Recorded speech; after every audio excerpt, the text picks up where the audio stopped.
Hello mga Mars ko! Healthy living muna tayo for today's video.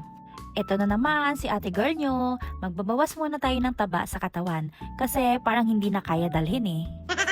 Dito lang pala ako mga Mars sa village namin sa Lancaster, New City nag-walking. Minsan may konting jogging. Safe dito kahit abutan ka na ng gabi kakakalakan mo. At ayan na nga Mars, inabutan na ako ng dilim. May araw pa nung umalis ako pero madilim na ako man nakakauwi. Usually, nag-uumpisa ako mag-walking around 5:30 PM. Pero depende kung hindi na masyadong mainit. Alam niyo naman tayo mga Mars, takot sa araw. Pero okay lang sa akin kahit abutin ng gabi. Kasi safe naman dito. Bawat face may security guards. At ang dami ko rin kasabay na nagja-jogging sa gabi.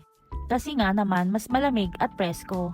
Alam niyo mga Mars, isa pa sa mga nagustuhan ko dito sa Lancaster, maraming puno. Kaya hindi na masyadong mainit habang naglalakad ka. Tapos look mga Mars, may ongoing development na naman dito sa Lancaster. Ito ay ang Westwind Condominium. Nice! Ang ganda nito pag natapos, may bago na naman tayong tambayan. At guess what? May nasalubong akong bus papuntang PITM.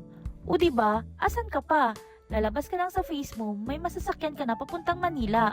So, sino dyan ang nagsasabi na mahirap ang commute from Lancaster to Manila? Kung gusto niyo rin ng easy commute at safe environment, message niyo lang ako at i-guide ko kayo.